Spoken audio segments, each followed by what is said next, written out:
What's good about being vulnerable? Strength. What? How is vulnerability strength? Courage. The most courageous sense of connection is you cannot connect without vulnerability. Right. But doesn't that make you dependent? Needy? Weak? Crippled? No? No.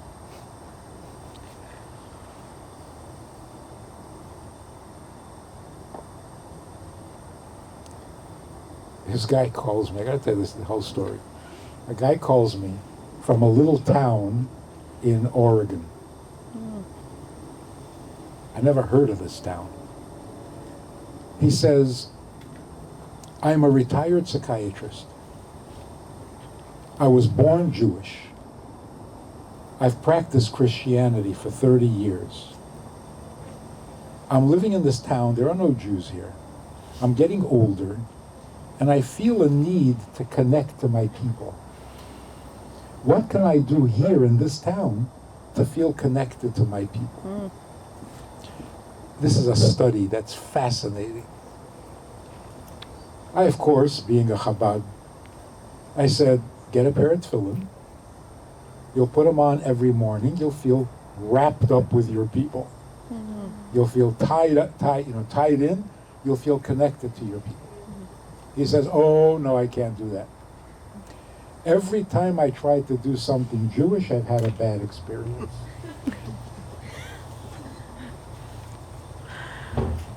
I didn't pursue that. Like, what, every time you ate something kosher, you choked? I don't understand what that. Every time I did something Jewish, it's been a bad experience. But instead I said to him, you know, nobody is Jewish because it's been a good experience.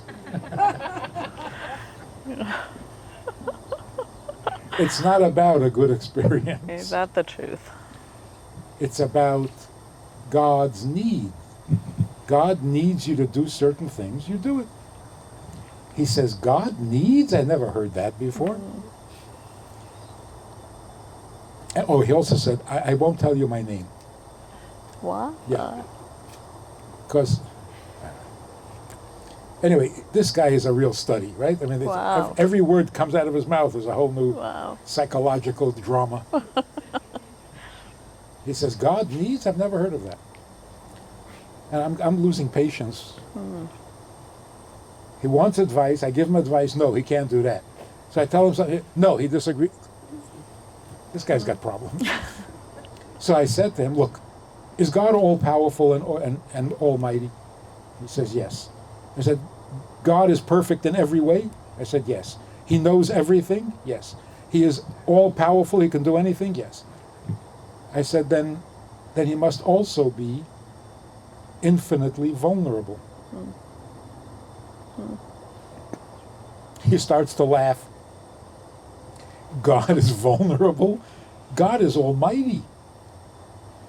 So being a retired psychiatrist, I said to him, Doctor, are you suggesting that being vulnerable is a weakness?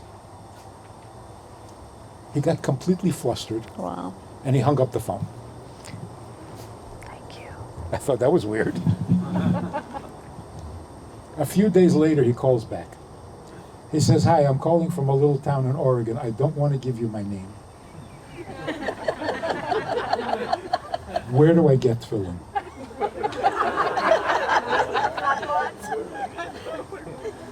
So I figured, okay, I'm going to give him a hard time.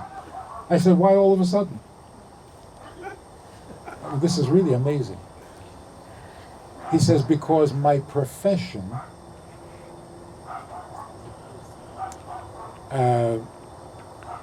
doesn't allow me to accept the Christian message.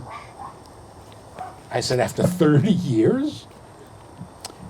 He says, let me explain this to you. In our profession, we know that if a man says to a woman, for example, I love you very, very much, more than anything in the world, Oh, you're not interested? Your loss. In other words, he's not vulnerable. If he feels that way, then his claim of love is false. He does not love her. It's not love, it's manipulation. Wow. The message in Christianity is God loves you very, very much. Oh, you're not interested? Go to hell. Yeah. Forever. Literally. Literally. Literally. Yeah. Yeah. In other words, no loss for him, Yeah. then he does not love you. So what does vulnerability mean? It's a godly trait.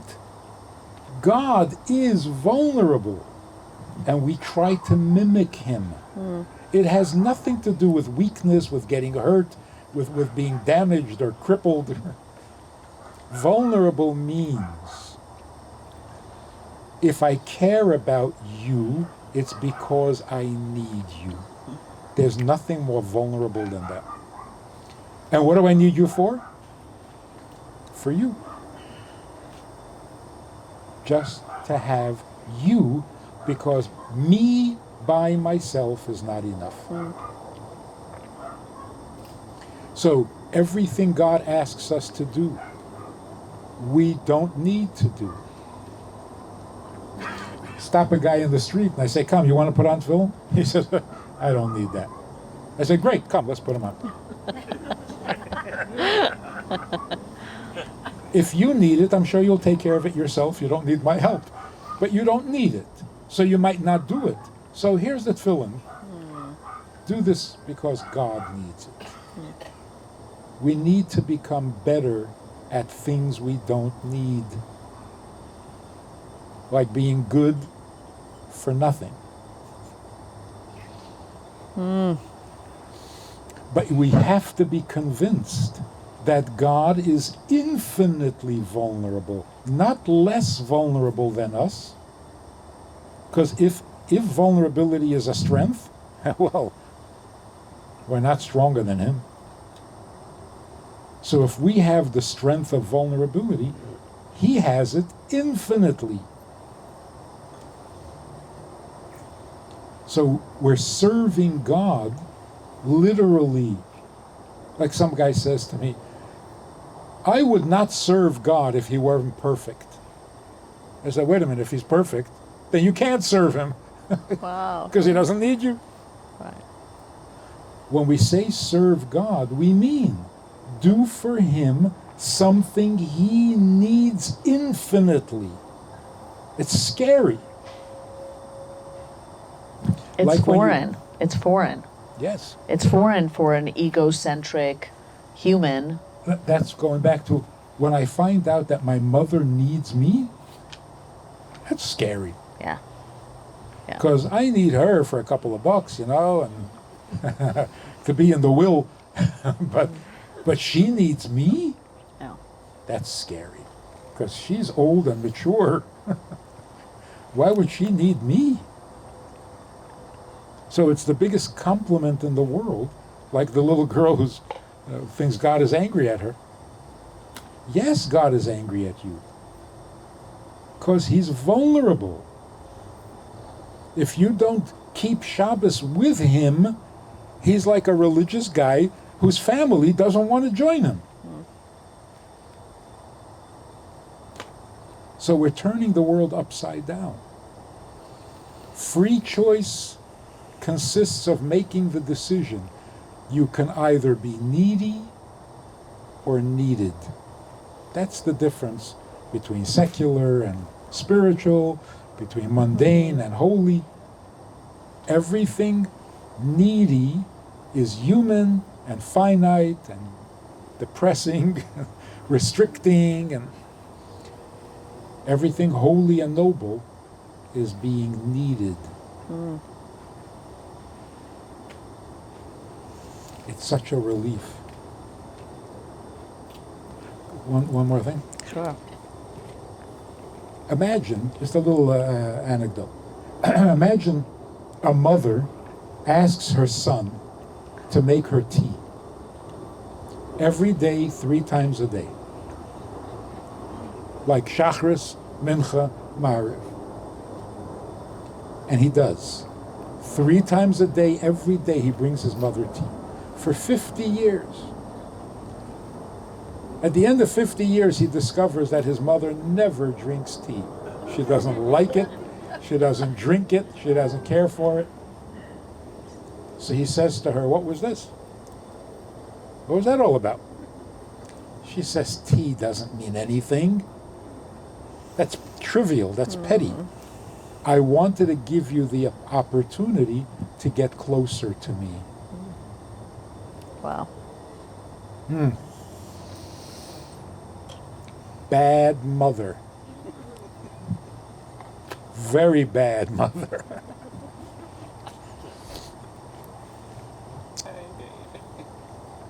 Imagine if he finds out that his older brother was asked to bring his mother coffee, and his mother lives on coffee.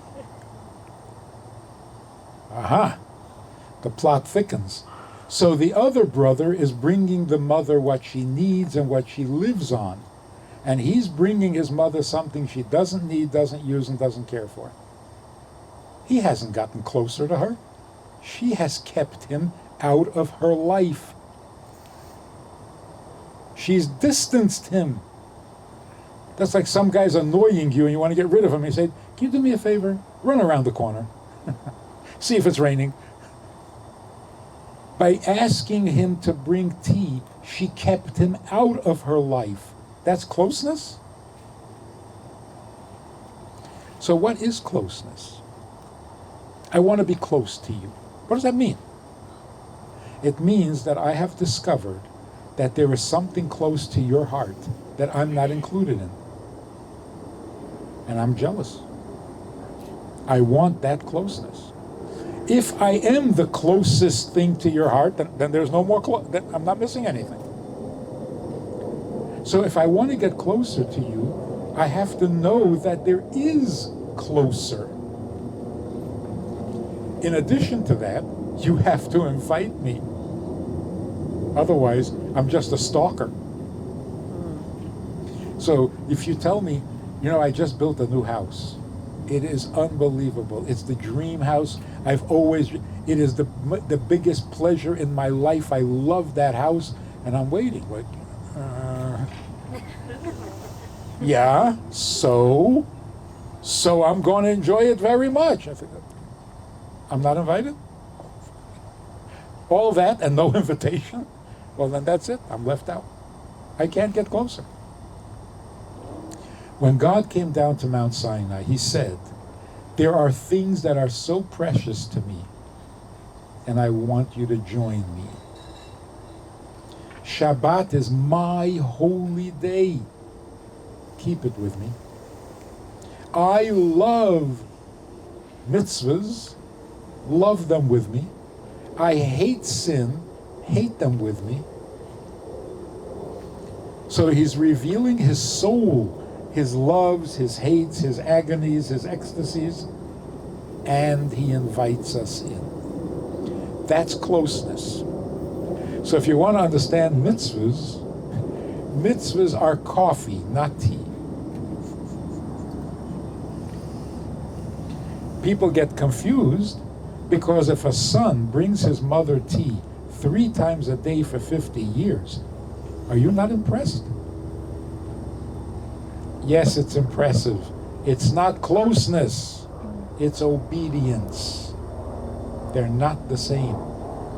You obey those you can't get close to.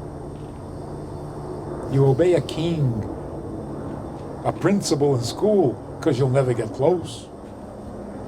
But a mitzvah is supposed to bring you close.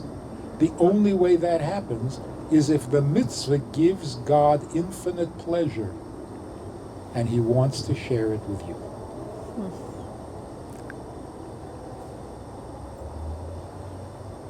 Do I still need to eat? Who cares? So if I do eat, it's because he created me this way. So I'm doing everything for a heavenly purpose. Because there's no other way. I can't eat for any other reason. There is no other reason. So all of a sudden, life is sacred. Not because I'm noble or high-minded or spiritual. No, I just realized eating is not a human activity. It's a divine mishigas. It's an inexplicable thing that God has that you should eat. And you should be intimate. Why? Because I need it.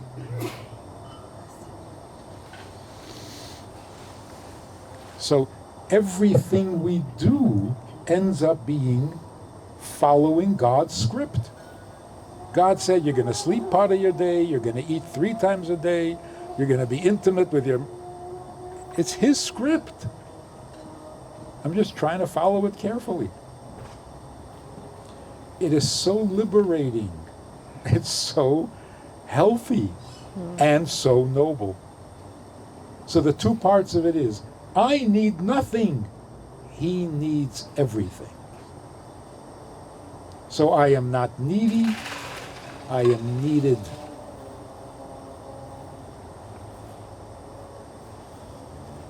When God came to the Jewish people and said, I have a Torah, I have mitzvahs, are you interested? They said, yeah. What else is there to do? Because they already had no needs. And that's what it means, the first commandment. God says, I am God, your God, and I took you out of Egypt. You know what that means? The Kabbalah behind that. I took you out of Egypt. Your needs are covered. Now you want to hear mine? And since then, we have no needs. We've outgrown needs. I took you out of Egypt. Done. Now listen to what I need. That's Judaism. And that's the only thing that's going to save the world. We have to spread this message to the world. Stop being needy and demanding things from God and start serving Him. That's why we're here. It's not just a good idea. It's the idea. The idea. It's not a purpose, it's the purpose.